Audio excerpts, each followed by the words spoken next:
नमस्कार।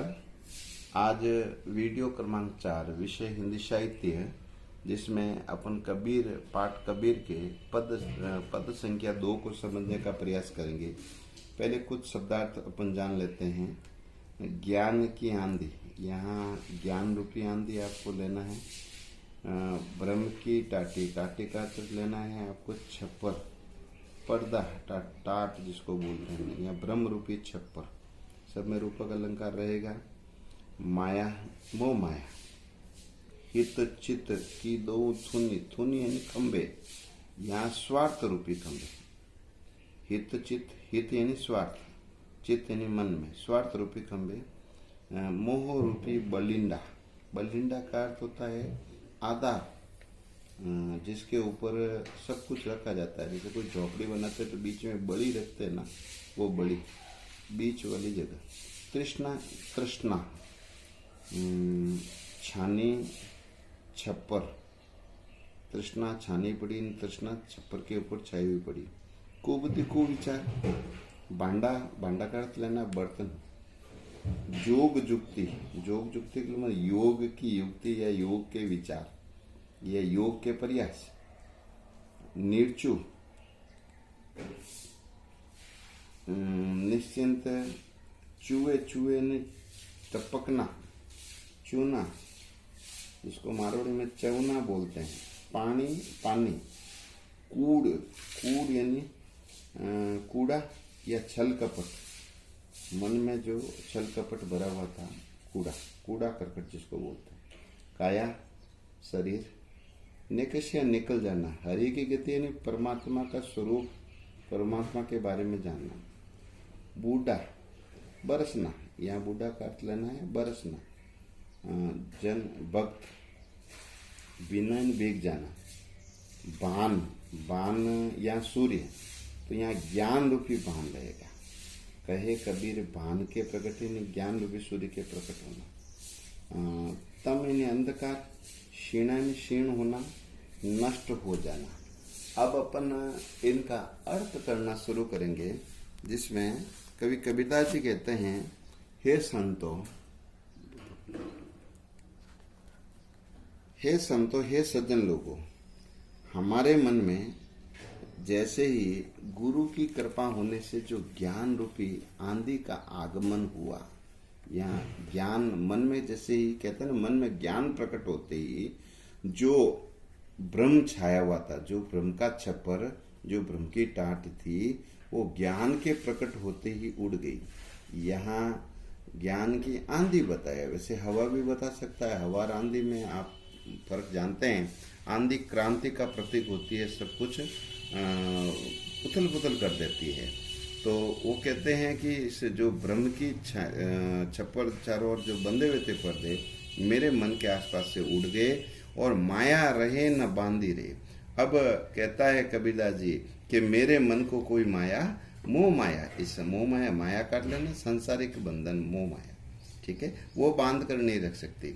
और उसके मन में जो हितिन स्वार्थ रूपी दो जो खंबे थे, थुनी झोपड़ी जो खड़ी रहती है, उनके बीच में जो थुनी, थुनी यानी खंबा, वो स्वार्थ रूपी खंबे, अर्थात मेरे मन में से स्वार्थ के भाव बिल्कुल ही हट गए।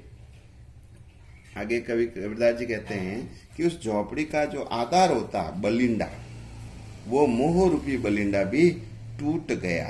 अर्थात ज्ञान प्राप्त होने से ये सांसारिक जो मोह माया है, वो मोह खत्म हो गया।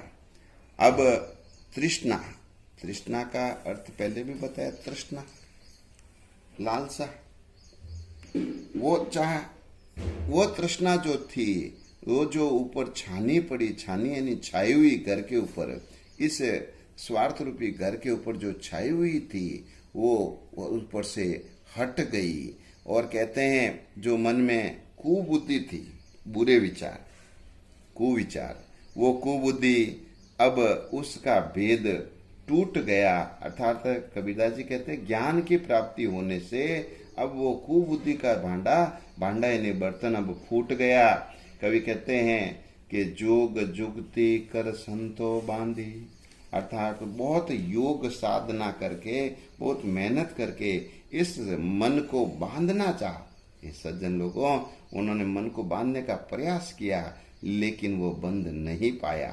अरे उसमें से जो कुबुद्धि थी वो इस प्रकार से निकल गई कि जैसे किसी बर्तन में, मिट्टी के बर्तन में पानी भरा हुआ रहता है और उसमें से पानी जो चूहे, आपने देखा होगा, धीरे धीरे रिस रिस कर टपक जाता है तो वो चूना हो जाएगा। वो पानी जो निकल गया, वो पानी कौन सा पानी रहेगा?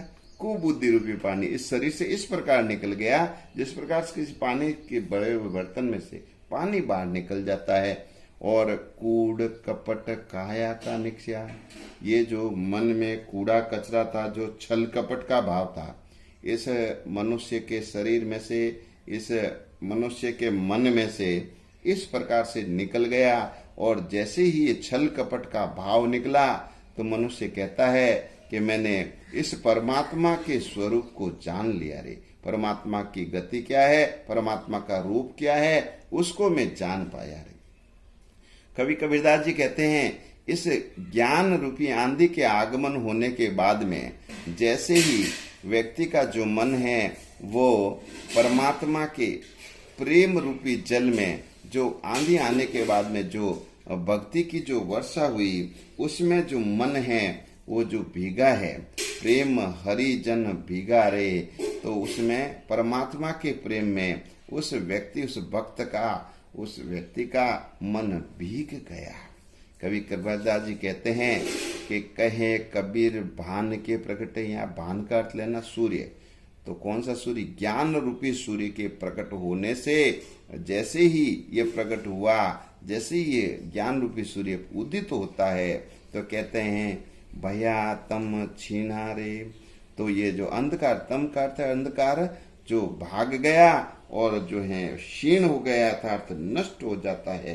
कौन नष्ट हो जाता है? अंधकार, ये अंधकार नष्ट हो जाता है और उसे परम अंधकार, अज्ञान रूपी अंधकार नष्ट, पूर्ण रूप से नष्ट हो जाता है। इसी के बारे में बताएं। तो यहाँ मूल रूप से आप प्रसंग क्या बनाएंगे?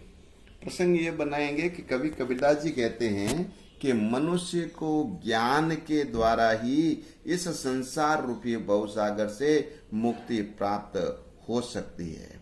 ठीक है, अब मैं एक बार इस जो रूपक अलंकार के से युक्त पद है, इसको मैं एक झोपड़ी के चित्र के माध्यम से आपको समझाने का प्रयास करूंगा।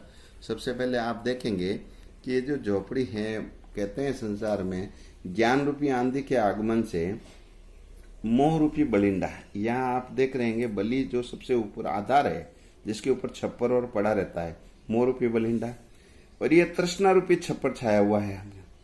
ये स्वार्थ रूपी खंबे हैं, ये मन से स्वार्थ रूपी खंबे हट जाते हैं, तृष्णा रूपी छप्पर उड़ जाता है, मोह रूपी बलिंडा भी गिर जाता है। ये कब संभव हो जाता है? ज्ञान की प्राप्ति से। अर्थात कबीरदास जी कहते हैं कि इस ज्ञान की प्राप्ति से ही संसार रूपी भवसागर से मुक्ति प्राप्त की जा सकती है। विशेष में आप क्या लिखेंगे? रूपक अलंकार है, अतिशोक्ति अलंकार है, भाषा आप जानते हैं सद्दुकड़ी, प्रतीकात्मक भाषा है, तत्सम तद्भव शब्दों का प्रयोग हुआ है। ज्ञान की महत्ता मूल रूप से बताई है। नमस्कार। अगले पद में अपन प्रश्नोत्तर को पूर्ण करेंगे।